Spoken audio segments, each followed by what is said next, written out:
This is a clip from JimmerRange's most recent video titled, "So what do the Utah Jazz do now?" I think it's relatively clear the best route begins with a Lauri Markkanen trade. Look, I think this guy makes good content and you should honestly check him out, but this take is absolutely ridiculous. He argues that the Jazz won't be able to compete during Lowry's next 2 years under contract, so they should just move on from him. What kind of take is this? Markkanen is about to become a first-time All-Star at only 25 years old, and his breakout came with this Utah team, so what makes anyone think he'd be quick to leave? He seems to love it in Utah, is a near 50-40-90 guy, and is a great off-ball scorer, so he's extremely easy to build around. Lauri Markkanen is a building block of this franchise, not a player you just flip for picks at the deadline. To truly get an understanding of just how wild this take is, let's look at Lowry's season so far and Jimmer's justifications for the take.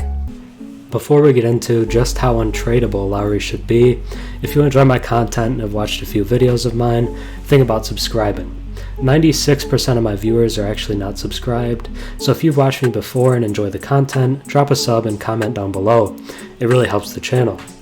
Let's start out with the justifications of the take so we're not taking Jimmer out of context here.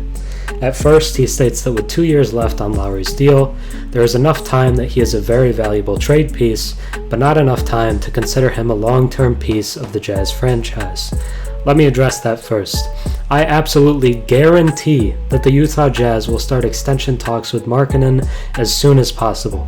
His current contract is for 2 years and $35 million after this season, which is phenomenal value for the level he's playing at right now.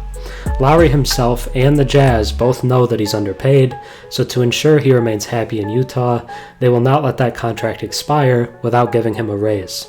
The fan base, the team, and likely Lowry himself view him as a long-term piece for the Utah Jazz because of how he's been playing. He's been one of the 20 best players in the league so far this season. He then says that we don't know if Markkanen will be able to hold on to this level of production, and that not trading him could turn out to be a massive mistake. Due to how insane he's playing, some of the concerns over sustainability are legitimate. However, he's putting up 25 points, 9 rebounds, and 2 assists, while having 52, 42, 87 shooting splits. The efficiency is insane, but he's played 43 games this season and is putting up 7 threes a game. That isn't a small sample size.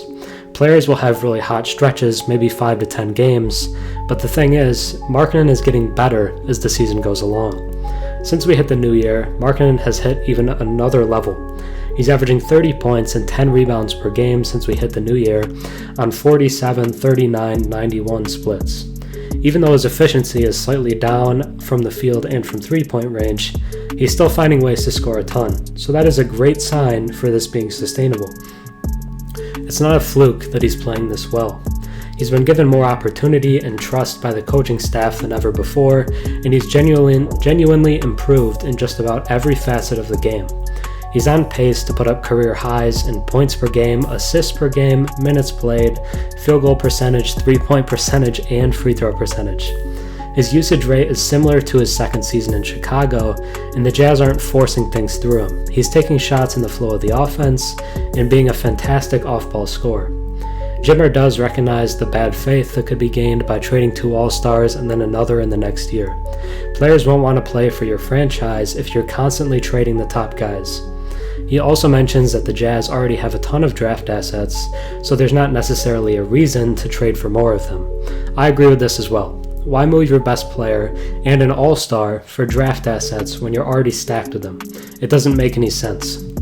The Jazz absolutely should not trade Lauri Markkanen. He's only 25 years old, meaning that he isn't too old for any rebuild timeline.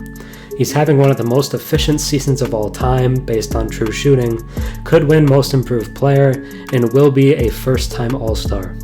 The fan base loves him, and he has kept them relevant all season long, and if they ride it out with him, will likely at least make the play-in a season where no one gave them a chance.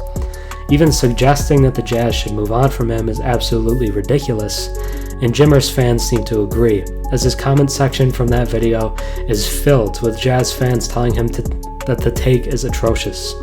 Why would you move a player putting up 30 and 10 in the new year, especially when they love playing for your franchise? Utah will lock him up long term, and he is a building block for the Jazz going forward.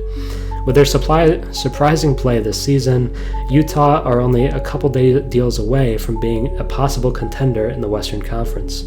This team should be looking to build around Markkanen because they can become really good really quickly, especially with all their assets. Let me say it one more time for the people in the back: the Jazz should not even consider trading Lauri. Thanks for watching. I'm Herm. Have a good one.